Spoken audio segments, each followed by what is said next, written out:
Are you ready for career success? Your Career podcast will help you to take control of your career. You can also find out your career success score by taking my 2-minute career success quiz. You'll get your results, analysis, and recommendations immediately.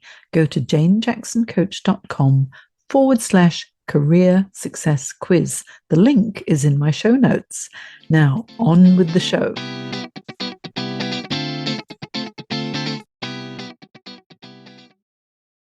Well, hello. I'm here with the wonderful Kevin D. Turner, who is the Managing Director of TNT Brand Strategist.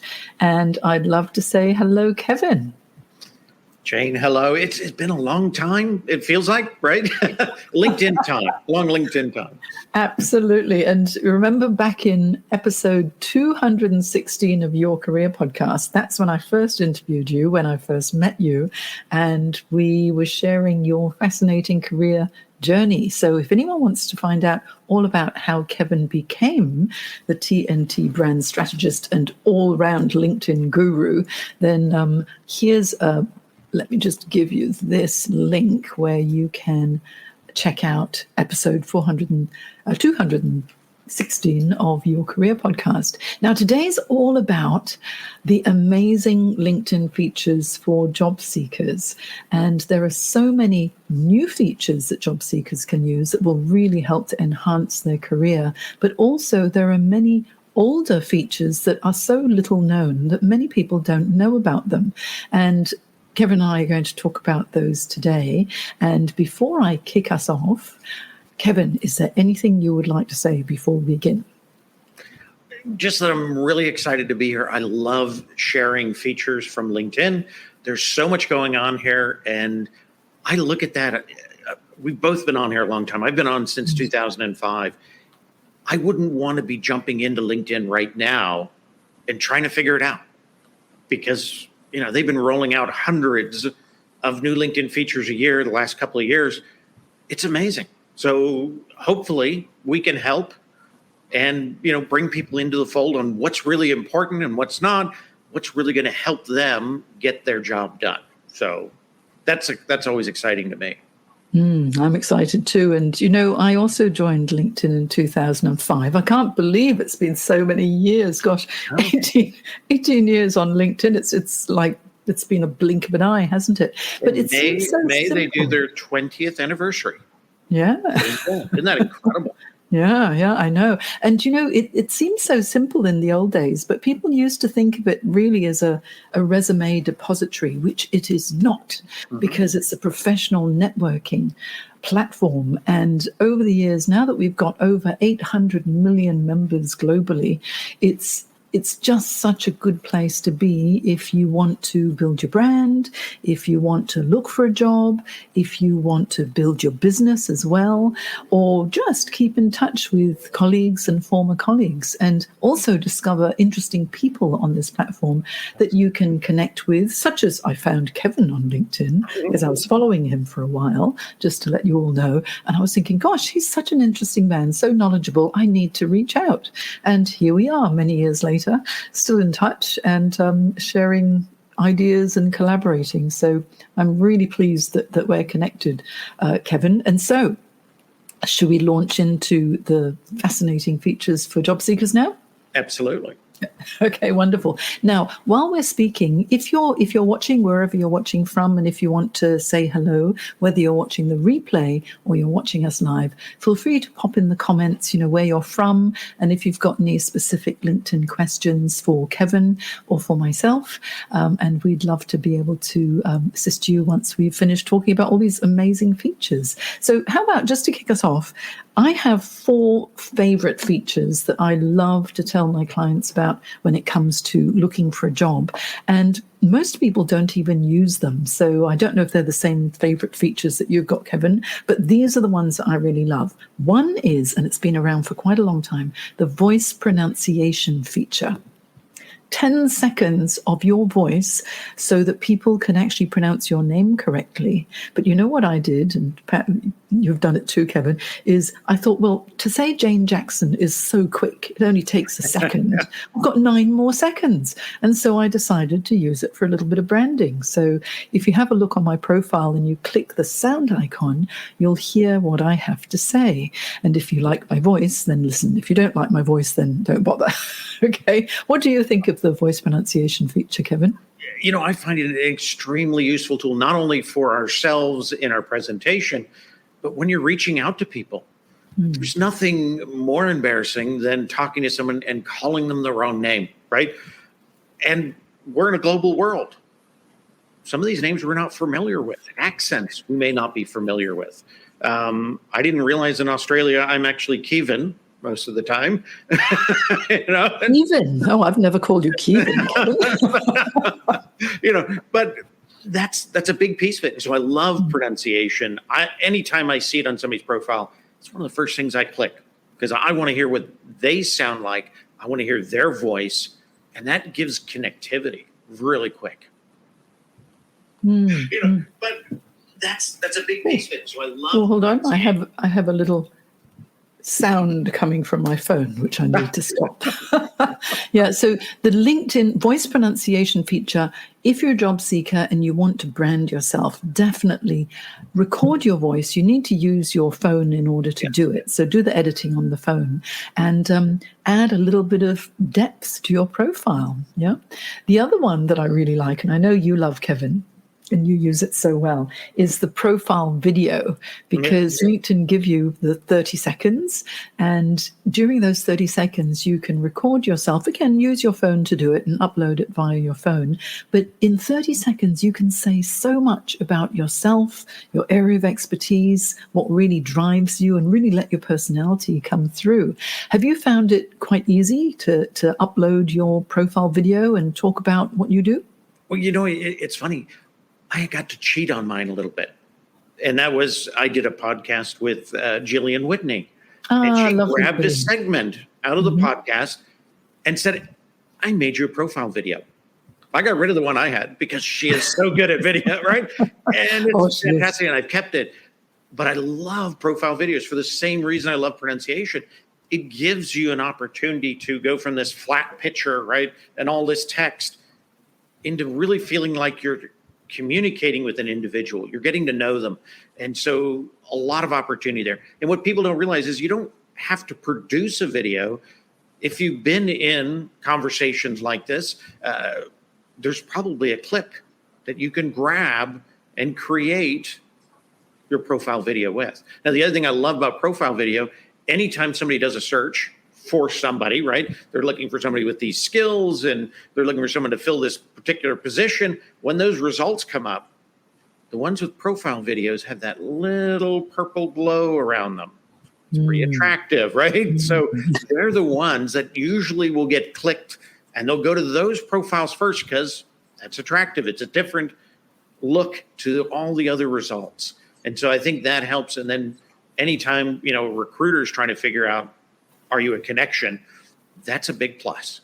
If they can see you're doing that, it shows that you're tech savvy, right? That's a good thing. It shows that you kind of embrace social media.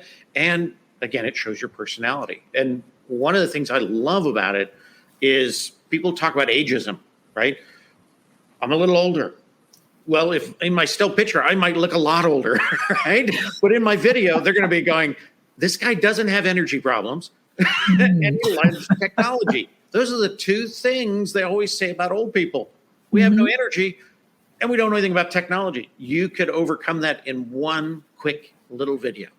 Yeah, that's such a great point, because people make assumptions about people based on their age or how old they assume they are. But to be quite honest, I reckon the baby boomer generation are so curious about technology and learning new things as well, that they've got so much to offer. And I'm a baby boomer and proud of it as well. There's something else that I really like about the profile video feature is that when you land on someone's profile, it alerts you not only with that purple line around your photo, but you get 3 seconds of just a soundless audio that alerts you to, oh, there's a video here. Let me click it, because a lot of people might not even realize. They Yeah. called it the Harry Potter effect.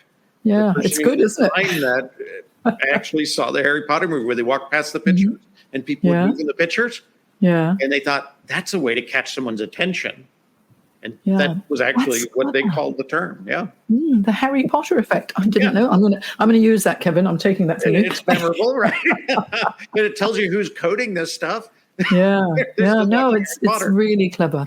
So the voice pronunciation feature, great for branding. Your profile video, great for branding.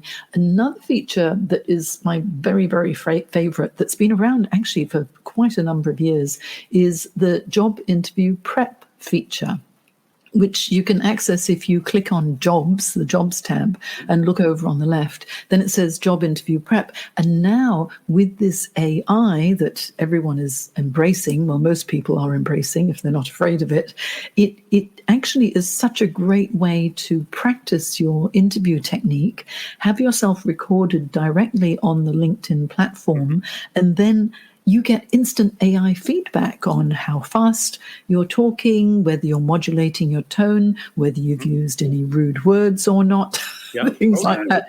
And it's fantastic getting that feedback. And then you can just click send to one of your connections or to your coach and say, hey, can you critique my response? It's very, very clever, and I find it really powerful. And when you finish, it's there. You can actually go back and watch your answers again. So if you're prepping, right, instead of having to redo that answer, you can actually go back and watch yourself in that answer, even maybe record it again and improve, right? But the other thing I think is wonderful about it is many of us now, when we go in for a first interview, it's not by phone, right? It's by video. And often on the other side, they have AI programs like this running that are doing the same thing. Are you using filler words, right? Did you say anything inappropriate? What was the tone like? All those things are being looked at on the other side. So it's kind of neat. It kind of destroys the fear when you know what it is, right? So you practice, you look at it and go, that's kind of cool. That's what they're seeing. I'm not worried about that because I know how to perfect it. And so I think that is one of the greatest things to do. They always say practice makes perfect. I think just practice makes you less afraid. Right? Yeah, that's right. When you're less afraid and you're going into an interview, you're going to do better. Yeah. Right? What do you think it is? Yeah, what do you think it is, Kevin, that makes people so afraid of being on camera? I don't know.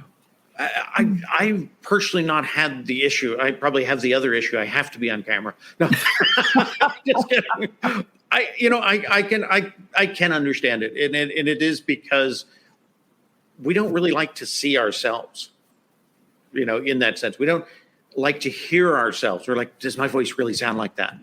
Do I really do that? Did I really tug my ear like 12 times during the interview?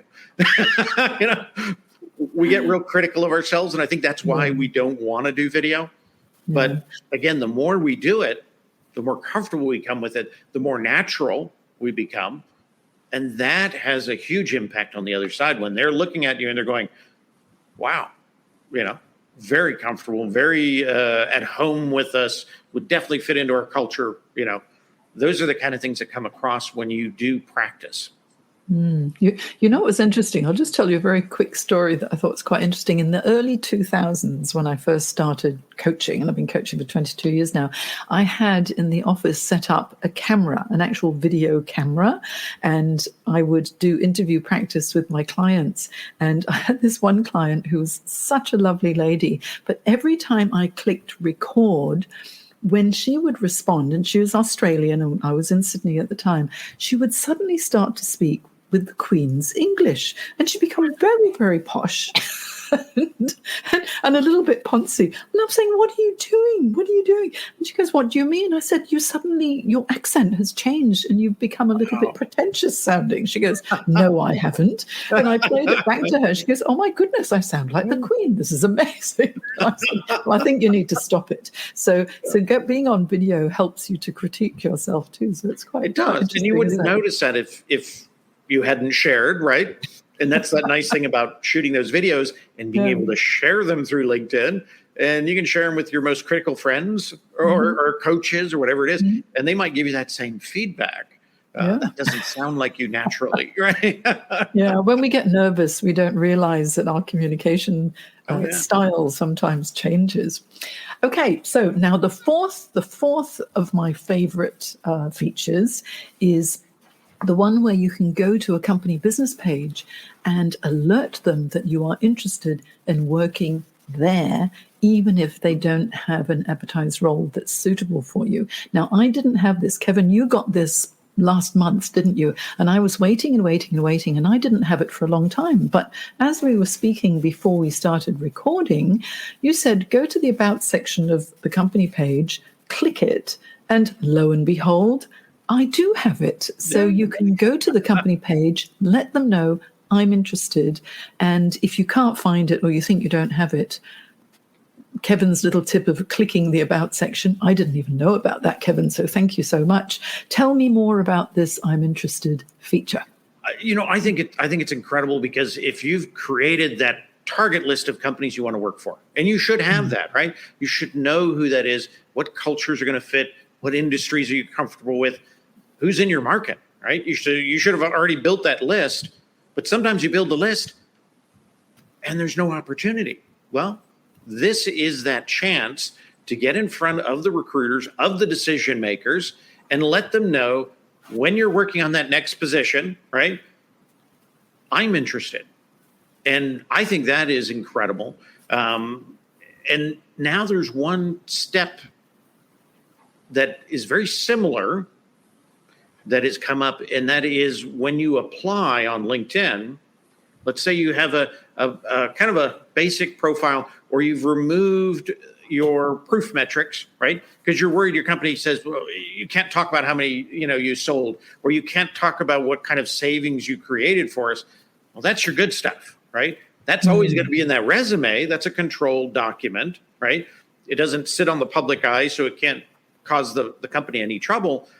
Now, when you apply with a resume, watch after the application. It's going to give you the option of share my resume content with all recruiters.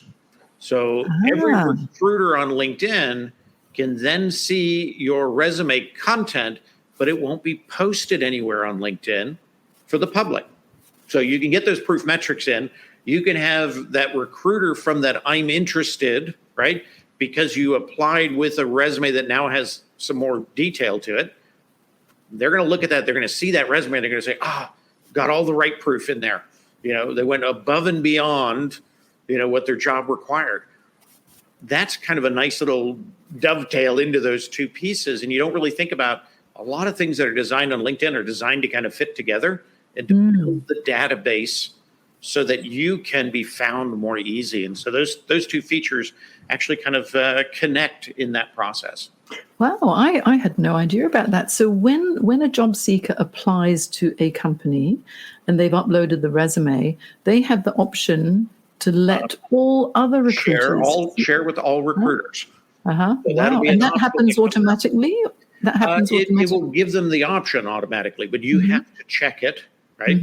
Because you are sharing your information. There's a little less control, right? Because it's going to be all recruiters. Now, it won't be recruiters of your current company. So if you're at a company that has recruiters, they're not going to get a copy of it. Right? So that's the nice part.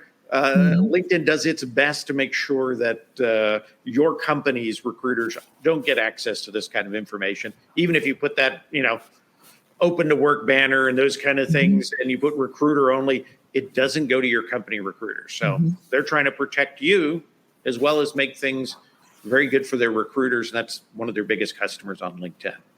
Yeah. Well, there you go. That's a really interesting tip, because you're absolutely right. So many people don't want to put the metrics, like the dollar figures, percentage improvements onto their LinkedIn profile. And some of that information could be privileged information too. So it's much better to have it in a resume that confidentially goes out rather than broadcasting it it's one of those decisions you have to make, right? Yeah. As long as it does not give up anything that it wasn't, publicly available, right? If they didn't publish a sales number and you said I was 80% of the sales work, and I did this amount, right? Somebody could do the math. That's a problem. But if you just said I did this amount, that's completely different, right? That's not going to jeopardize the company itself. So you just have to make sure whenever you put a number in there that it's not something that's going to tell something that the company doesn't want to see. I default putting more numbers than less. Yeah, so that's a fantastic feature. So that's the share resume feature. What are other little known features that people are not using simply because they're not aware? I think the biggest one, and you think about LinkedIn as a database, right? We are going to be, in no time, we'll have 1 billion people on this platform in no time. It's growing that fast. LinkedIn, because we are 1 in 1 billion almost, right? LinkedIn works everything in kind of database form. So within LinkedIn, there is things that are called market value filters. If you use a market value filter, LinkedIn knows how to find you and how to understand you.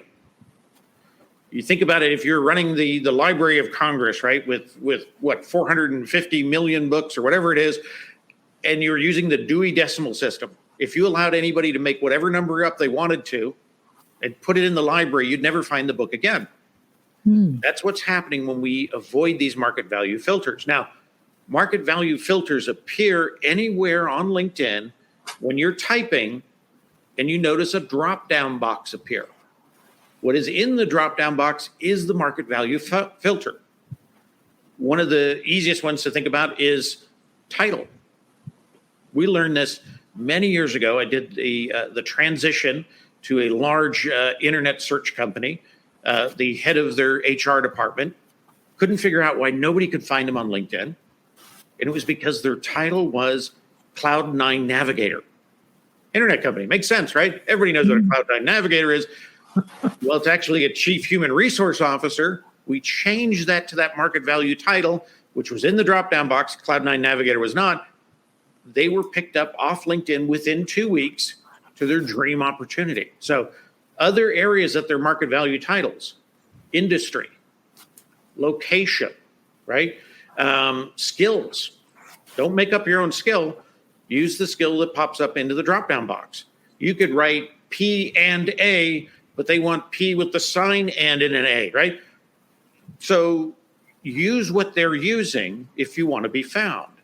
And that's one of the biggest, I think, hidden features within LinkedIn is people figure, I just do whatever I want to do.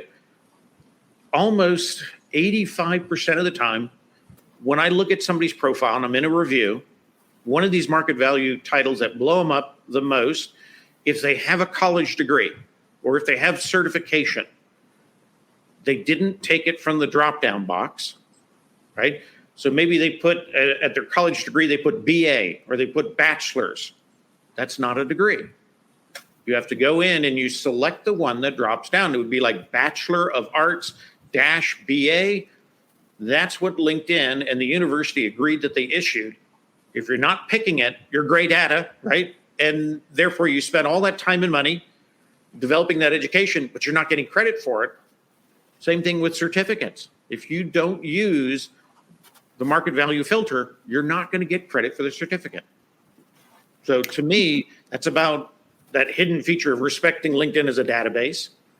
And I will tell you, and this is kind of associated with the education, if you do not put your dates on your education, you will not be in any recruiter search. That can be a problem. People will remove their date because they figure without a date, they won't know how old I am. Well, they'll figure it out, right? If they've got an ageism problem with you, it's not going to change if you fake it and get to the interview and they go, oh, that's you? You're not going to get past it, right? You're just going to spend a lot of time, burn a lot of energy, put that date in there, because if you don't, you're not in any recruiter searches. Because the number one thing people fib about in resumes, on LinkedIn, any of that stuff is education, right? The only way to verify education, I have to have your name, college, degree, and dates. If I don't have that, I can't verify it. Therefore, you don't have it. So if you don't offer it to me, I'm not going to accept you in my search results. Wow. Now So, that is a game changer because so many people don't put the dates because of that yeah. very fear. And so that means that qualification won't show up at all if there's no date. Yeah. So if they require, a bachelor's degree or an associate or an MBA, prefer MBA, you're not in there. Or if they prefer, that you have to be Microsoft certified, right? Because you don't do it within that drop-down filter, you're not going to get credit. You don't have the date on it. They're not going to give you credit. You won't be in those search results at all. So, what about people who have certifications and the certification was valid, but then it's expired? So if they don't click current, then that won't show up either? Depending on the certification, because there's some certifications you can get, they never have an expiration date, right? Others like CPR. If I took BLS, CPR, I have that for a year and a half, I think maybe 2 years. When that ends, they're not going to look at that as they're not going to give me credit for it if it's end, right? So if it end dated, you either have to get recertified for it to count, so you got to put your dates in there as well. Yeah. I think that's a really valuable point because many people don't realize that. And also, so with the job title, then, you know how you can put your job title and then you can put other descriptive words into your job title as well? Yes. So that it's searchable. So if you're going to use the drop-down menu option, then you can only choose one option. Is that right? Right. If you add to it, you're now outside of the filter. So there's two debates about that. If it's more important to be found on Google, then put a whole line of keywords there, right? And you'll probably get found for Google on there. But you'd get found by Google if those keywords were anywhere else on your profile as well. If you want to be found in LinkedIn for a specific title, and that's how recruiters search, then that's what you want to use. And you think about it, if you're running a grocery store and I sent you product, right? And you couldn't figure out its category. It didn't make any sense. It's not going to get end cap. It's not going to get eye level. It's going to go on the shelf back by the bathroom, right? That's dusty, dirty, dented cans. That's the shelf it's going to go on because I can't put it in a category. When we make up our own titles, and sometimes companies make them up for us, I think sometimes they assign the most ridiculous titles so they can obfuscate you so nobody can find you, right? So the other companies can't steal you away. If I call you something ridiculous, lead something, they're never going to find you. And then you're safe. You'll always be with me, your favorite company, right? So you don't have to do that. But now, if you were at a current company, right, and your title was that Cloud9 Navigator, but you're really Chief Human Resource Officer, put that in the title, Chief Human Resource Officer, and in the description of your job, internally known as the Cloud9 Navigator. Everything is truthful. If they call that company to verify and they say, do you have a Chief Human Resource Officer also known as the Cloud9 Navigator? The answer is going to be yes, right? So it's honest, it's straightforward. You're not telling any mistruths. You got to pick that actual title that works. Now, this kind of leads me to, I guess, one of my favorite other I think kind of hidden features, and that's called Career Explorer. That's a good one. Oh yeah, and it's hidden. It's on LinkedIn's GitHub, right? Most people don't know what GitHub is. Most people don't care to know what GitHub is, but that's where they put all their skunkwork stuff. All the stuff that's not supposed to really exists on their GitHub area. And this Career Explorer, what it allows you to do is you put a title in that you want to apply to, right? Underneath that title, it will give you the common skills that other people within LinkedIn who have that title have, right? So you could start with, if you're trying to choose which market value title is right, is it this or that? If the skills match, pick the one that the skills match. It's an easy way to define what those market value titles are, right? If you type anything in there that's not a market value title, it won't accept it, won't give you any skills. Another way to test market value titles. Well, what's really, really cool is it will then show you from your current title what titles you're most likely to make a transition to. So it'll give the popularity of the move and the ability to make that move. And then it's going to tell you what skills you currently have based on your profile, right? What they can see. So if you have it and they can't see it, that means you need to do a little better job making sure they do. Then it's going to show you the skills that both jobs share, right? That you also have. And it's going to show you the skills that you need to work on to get that job. So if you're noticing a gap over here, then you can go on to LinkedIn Learning, maybe take some coursework, that kind of stuff, figure it out, or write your content a little better so they know you have the skill, right? Sometimes that's the big issue, is just you didn't explain that you had it. So that's one of the things I love Career Explorer. It's a little clunky in its process. It's got a lot of things flying back and forth on the UX when you're going through it. Just go all the way down until you see where it says location. That's where you begin to use the tool. And once you get there, it's easy. Just don't pay attention to their presentation above. It's confusing. I don't know why they did that. That address is, believe it or not, it's linkedin.github, GITHUB.io. That's a GitHub address, right? And then it's going to be /career middle of the line explorer, right? So linkedin.github.io / career explorer. Use that one, because not only is it going to teach you about market value titles, it's going to tell you what skills come with it, and then what is the likelihood of making a pivot to a different position. I think all of that's really cool, and LinkedIn has it there for you to use. It's free, whether you've got a free account, a premium account, doesn't matter. It's all there. So that's one of my favorites, and people forget about it. It's been around like 3 years. Yes, it has. 4, right? I find it really helpful if people are feeling a little bit stuck as to what else can I do.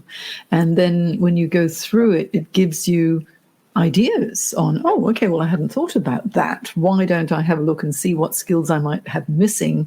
And then when you do a skills gap analysis, you think, oh, well, if I just got upskilled in this area, I could make this change in my career. So it's really handy. Or they might not even notice they have the skill.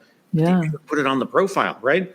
Yeah. So when they're applying, they're not getting enough credit because the skill isn't worked into the content of their resume or their LinkedIn.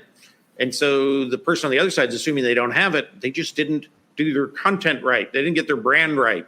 And so it also identifies that as well. So I think there's so much information that comes out of there, and it's fun to play with. Yeah. It is a shame that every time I've gone through it, I remember the first time I landed on that page, I'm thinking, where is it? Because there's so much that you have to read through. So it's good. Don't read it. Just scroll down until you see location. Skip this stuff at the top. This is a bunch of young coding geeks, right, trying to explain life. Just skip it. Go right to location, fill in your location, then do your title. Everything else works. You'll figure it out. It's a really good visual once you're there, but that top stuff, the 3 pages you scroll through, awful. I think that's how they kept it hidden.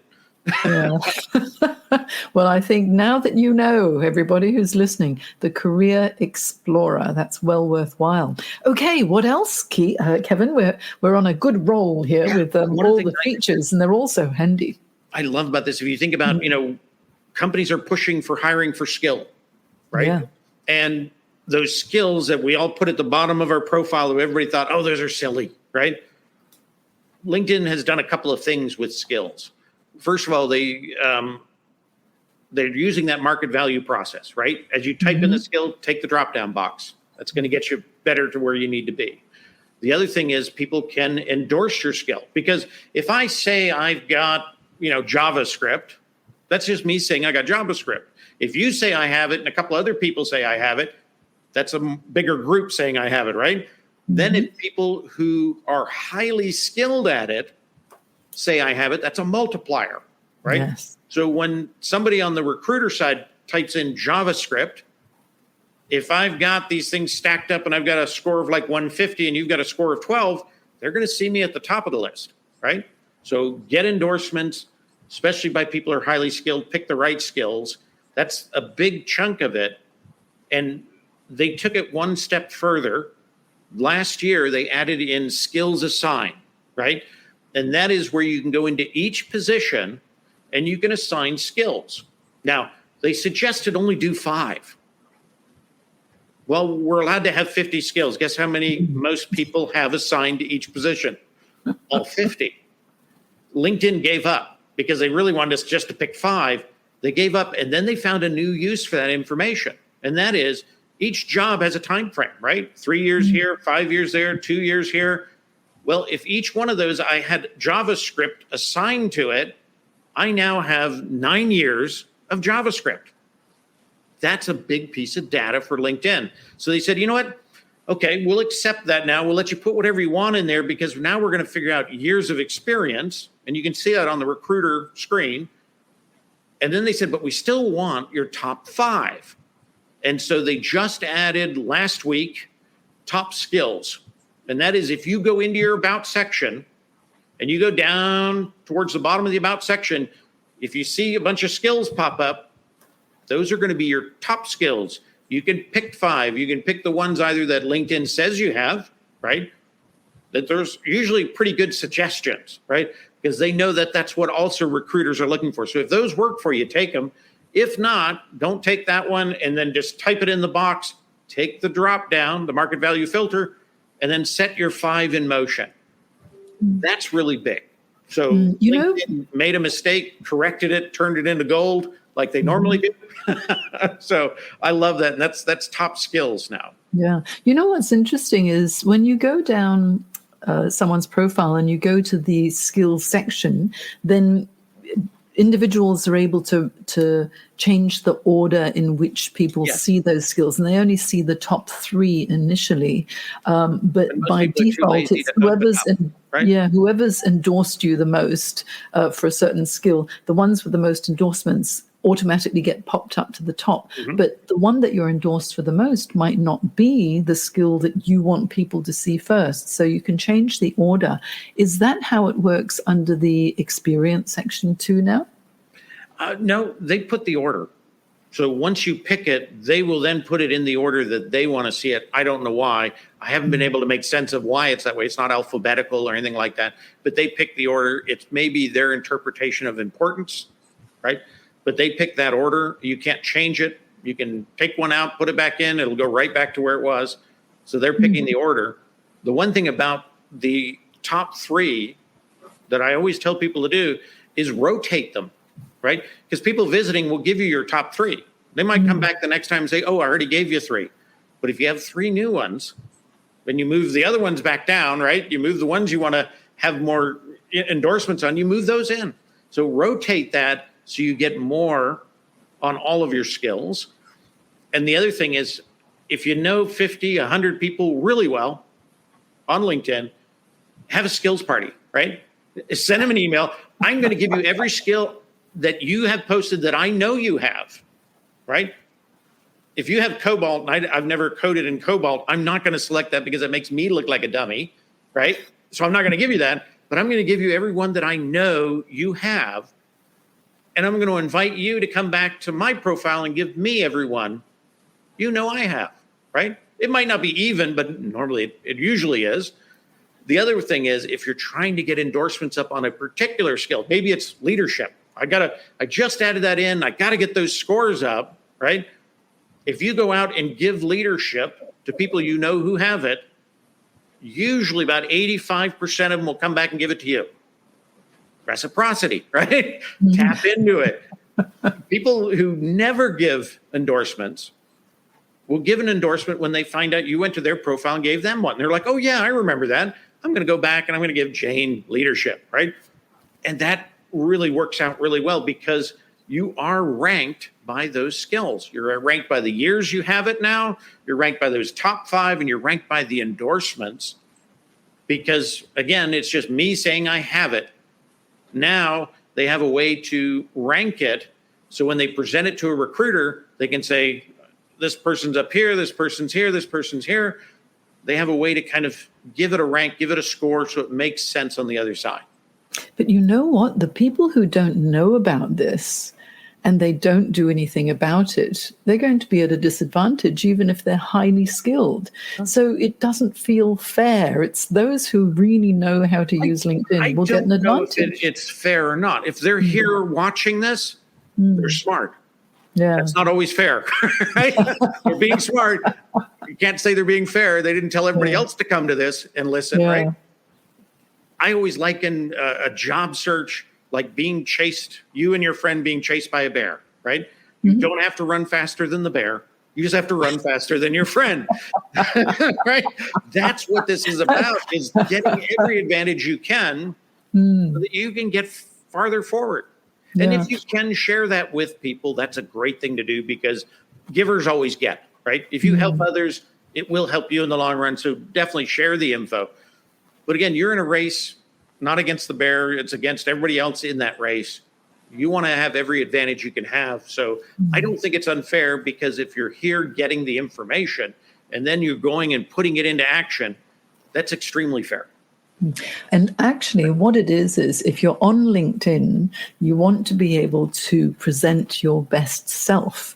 And so if you're going to be on a platform, it's important to learn how to use the platform properly. Absolutely. So that you do have that advantage. And if you're a job seeker, do you want a job or not? You've got to do the best you can in order to present yourself in the best light. So that's all part of the branding, isn't it?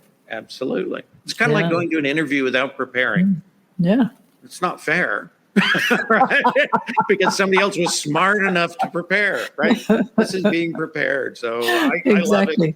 Well, I think everyone needs to learn how to use LinkedIn as effectively as possible. And also, because LinkedIn does have so many amazing new features to help job seekers. I mean, this is what this platform predominantly was created for initially. Now, business to business is very big on LinkedIn too. But for job seekers, this is the place where you need to be.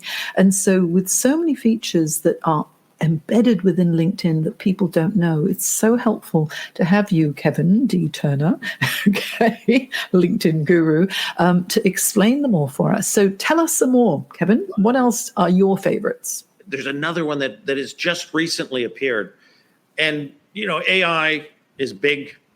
Microsoft, the owner of LinkedIn, owns 49% of OpenAI, right? So ChatGPT, actually, I think they own part of ChatGPT, not OpenAI, but they're bringing in more AI into LinkedIn. One of the things that just launched is AI-powered, it's called Enhance, but it's going to help you with your profile in writing your about section and writing a headline, right? Now, I've already noticed that LinkedIn has figured out that AI can do a pretty good job, but people are required to make it better, right? So these tools called Enhance that do the about section and the headline will not replace them immediately. It will tell you, you should read this, edit it, make it your own, and then use that, right? Because if you think about AI can look at your whole profile and can kind of pick up on the story, but they can't put the personality into the story, right? They can't put those little bits and pieces that are you in there. So I always think of AI as a great muse, right? It can get your creativity flowing, but it shouldn't be a solution. And so this new feature, I think, is really cool, especially if you have nothing in the about section and you have title at company, right, in your headline. Then this is the first step. But then I want you to take that content that it develops and add your personality in there. Add those little components that make you human and make you, right? And that's what you want to do. And I always look at, I have a term called personal blanding, right? That's where you don't really say anything, but you say everything, right? And people do that. They figure I could throw every single thing in there and everybody's going to figure it out. Nobody does. They walk away, right? It's too long, didn't read, made no sense. So you got to get your branding right. So AI can help, but sometimes has a tendency to bland things. That's where you've got to step in and brand it, take out the bland. So I like this new tool, but I just caution people, be careful with it. Really kind of make it your own before you accept it. Yeah, that's the thing with AI, because so many people are hopping on that ChatGPT bandwagon, thinking, oh, I don't need to have anybody help me with my copywriting anymore. But because unless it's changed now, the information that you can get is only up to 2021. And so everything that's happened between 2021 and 2023, that's not there. So the latest methodology and technologies might be missed out if you're just relying on ChatGPT. It's probably very good for history, but people do worry about plagiarism. And again, it might not, because you think about history, right? ChatGPT was allowed to be loose on the internet. So it picked up its history wherever it thought it wanted to pick it up. Some sites don't always tell the truth, right? Some sites that's right. tell a different truth. Yeah, and what about propaganda? Well, that's the one problem with AI, is AI doesn't know what truth is. It looks at things as facts, not truth. There's a big difference, You could experience something and you could tell a story and that's your truth. I could experience the same thing, tell a story, and that's my truth. Those two truths may not factually fit, because they're based on us, right? And so that's the bigger issue about any of these AI things. They're not a good replacement for what you do, but they can help you. So I've seen them use AI to create cover letters, to polish up their resume to match a job. So there's ways of using it, but you've always got to be really careful, because sometimes it doesn't tell the truth to get to the end result. And the whole coding behind AI is they call it a chat, but it's really a debate. It wants to win the debate at all costs, right? So much so that things like ChatGPT, Bard, the new Bing, they will actually make up a fact. They'll even actually make up resources, right? So they can document the resources that are not true. Because they make it up, they then believe what they made up. Like people who lie too much, right? They start believing their own lies. And it's called an hallucination. And it's really interesting because I guess a week and a half ago, the new Bing, that's actually powered by Microsoft ChatGPT, was arguing with the people who were giving it prompts that it was actually 2022. And don't tell me I'm wrong, because I'm the new Bing and I know better than you. And it was arguing. It said it was 2022. It is not 2023. It is a slippery slope that we're going down. It is. So be really careful with this stuff. It's fun to play with. It can actually generate stuff. I love it for creativity. I've been a user on OpenAI since middle of last year. I've actually been on the OpenAI group before that, but I got to start trying the ChatGPT at that time too, middle of last year. And I love some things about it, hate some things about it. It's coming into LinkedIn. So we just need to be aware, right, that it's not perfect. You got to take what it tells you and add your personality, make your truth in there, because otherwise it can really get you into trouble, because it doesn't always tell the truth. And I think when it comes to your about section and your headline, some people have writer's block and they don't know where to begin.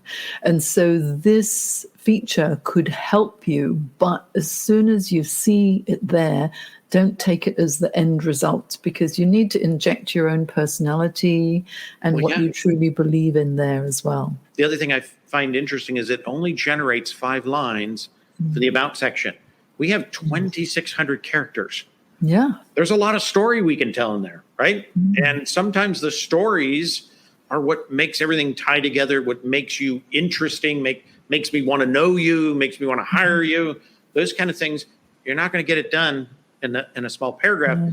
That's when it gives up, right? It's done enough. I'm done. So it's a good beginner's point, but just be aware you want to build that a little more. But About the about section, I have built into my about section a special filter, because halfway down, if people are reading my about section, it actually tells them what to say when they want to connect with me. Mm-hmm. And I know if someone's just clicking connect because they don't say what they're supposed to. and then without a proper personalized invitation, I never connect with anybody. They can just follow me, but I won't connect. Because if you're genuinely interested in anybody, you read their information properly. Absolutely. And if anyone reads my about section properly, they'll know, oh, I better mention one of these 3 things, otherwise she won't connect. And I'm always amused at the number of requests to connect I get that I know they have not read my profile. So what's the point in connecting with someone who isn't interested enough to read about you? So that's also something that I think for job seekers is important. Be selective with regard to who you connect with. And personalize, always personalize. And they've now finally figured out on mobile, there's the option now on mobile, because everybody used mobile as my excuse. Oh, I sent the blank invite because I didn't know how to do it on mobile. Now they've got 2 buttons. One is invite and the other one is personalize the invite. Now you know how, right? So, but Kevin, I don't have that new feature yet. In Australia, I think in America, you get everything rolled out to you a little faster than anywhere else in the world. I would say 5 years ago, that would be a truth. Now it's less of a truth because they're actually testing things in different markets, which I think is the way it should be. When we had stories, remember stories? Yes. Which were like short. They didn't last long. They tested them in Brazil, right? Was one of the areas. And somewhere else in Europe, I can't remember where, they had weird test markets like that. So they are testing things in different areas. But that brings up a good point. Anytime somebody says, oh, here's the latest new LinkedIn feature, everybody should understand that LinkedIn can't just take a feature and give it to everybody, because if there's any problems with it, the whole site would crash and it might be out for 3 or 4 days. So what LinkedIn does, it does a 5-wave rollout. It is absolutely randomized, right? So they will pick markets, but if they said the global market, you could be in it and I might not be this time. Next time I might be in it and you might not be, right? So it's going to be completely randomized. Then it's going to be sized, starting in a small wave, and then it increases in size, right? There are 5 waves. The total rollout usually takes somewhere between 30 to 90 days, if everything is going smooth, right? That allows them to test it on a small area. If it works and nothing breaks, great. If something breaks, we fix it. We get the next wave out. It's better, right? Sometimes it's not good to be the first. I've had first waves where the feature disappeared. Pin. I got to use pin for 2.5 months, and then they took it away from me. Pinned comment. I was very mad. I liked that feature. Oh, yeah. We got it in Australia too, and it was one of my favorite features. I know. I wish I'd never had disappeared. It. Yeah. that was a rollout that just blew up. Didn't work for them. Same thing with Carousel, the new Carousel, right? Yes. With the video and the sound and all that stuff. Very few people get it. And it's now, 9 months into its rollout? So 30 to 90 days is an average. If you're looking for it, it's there. And sometimes, like we talked about earlier, sometimes it's not where we think it's going to be. So like, I'm interested on the About tab. It sounded when they introduced it was going to be on the front page of the business page. You have to go to the About tab and scroll halfway down to find it, right? So sometimes these things aren't quite what they say they're going to be when they announce them. Often when they announce them, they've already been out there too. That's another thing. Yeah. We've covered so many fabulous new features that will help job seekers. I just want to recap on some of them, because we're almost coming up to time, but I could just listen to you all day, Kevin. So the voice pronunciation feature, job seeker, use it. Profile video, use it. The job interview prep with the AI analysis, use it. Company pages, show them that you're interested if you are indeed interested. Then the market value filter, use that. Make sure you use the right keywords. You can once you share your resume with a recruiter when you make an application, you can have the option to share it with other recruiters, not the ones at your current company, of course. And then what else was there? Oh, the Career Explorer in GitHub, so you can explore different options if you're feeling a little bit stuck, using the skills and the drop down and adding it to all of your different professional experience sections, and then using AI to enhance your headline and your about section. These are all really useful to help people use LinkedIn so much more effectively. So thank you so much for sharing them. And you know what? If you love what Kevin does, you must follow Kevin here on YouTube, because he's got so many videos that will be so helpful. You'll find him Keep Rocking LinkedIn. Okay, have I spelled that all correctly there? Yes, yep, good. You'll find and follow Kevin on YouTube, as well as, of course, on LinkedIn. And when you're on Kevin's profile on LinkedIn, click the bell so that you're notified every time he shares all this valuable content, because he certainly keeps us all on our toes and up to speed with LinkedIn. While you're on YouTube, though, if you would like, you can also subscribe to my YouTube channel. It's Jane Career Coach, where I share lots of career advice and help you to gain career clarity and, get unstuck if you're feeling stuck in your career. So one final thing I just want to share with you. If you need support in your career, then have a look at my Career Success Program, okay, at thecareersacademy.online. But if you want any advice on the new LinkedIn features, Kevin D. Turner is up to speed. Okay, Kevin is where I learn all these new features from, because he discovers them from the wild. and you have a pool of people who are so supportive as well. And if they discover something simply by accident, it's like, oh, you're the first person who's notified. And then we figure out what it is. I always say, if it wasn't for all these people with eagle eyes, right, and sharing hearts, I couldn't share all this information. And we've already this year had 65 new LinkedIn features this year. Last year we had over 100. It's crazy. So they can be a competitive advantage if you know what they are and you know where to find them, right? Because sometimes, believe it or not, we're the first to get a rollout. We don't even know it until somebody tells us 2 months later, and you're like, I could have been using that this whole time, right? So it's good to keep up with them, know they're coming. And if you find something, I'll work with you to kind of discover it, package it all up. And I always give those people credit for doing that, so they become permanent part of the article list. They're always there, and I try to include them in the examples and everything else, because can't do it all alone anymore. There's just too many too fast. Yeah, and I would highly recommend follow Kevin or request to connect. If you want to follow me, you can. If you want to connect, read my about section and find out what you need to mention. Okay, now we've got some comments here. Let me just have a look. There's Laura Lee Giffen from Yonkers, and Christopher Guggins from Boston. Dan Roth is saying, hey Kev, isn't it past your bedtime? Dan, you are naughty. My wine time, I think. Yeah. Or someone's saying it seems like it's replaying. I'm not sure. That's very strange. I mean, we have been chatting for an hour. Jesse Scott says such great ideas. Marcello says team live. Marcello says hello from Atlanta, Georgia, and thank you. And Marcello's also Roy Kowalski. Oh, Roy's a lovely man as well. So if you're watching the replay and if you've got any questions at all, feel free to pop them in the comments, because Kevin and I are very happy to respond. And so any parting words you'd like to give us, Kevin? I always say networking beats not working. That's what LinkedIn's all about. Yeah. Reach out, embrace people, help people, comment, post, share knowledge, get in audio rooms, get on lives. It's about networking. And again, networking always beats not working. Whether you're looking for a job or not, if you're always networking, the jobs will come to you, right?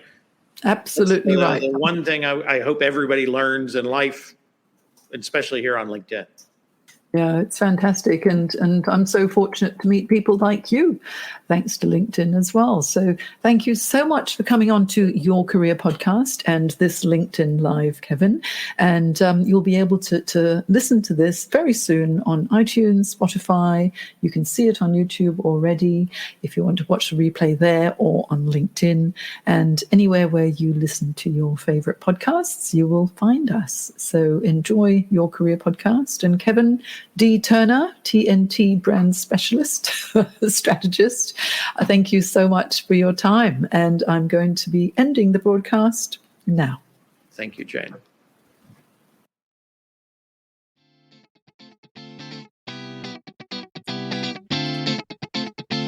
Thanks for joining me today. For affordable career help, please check out my Career Success Program.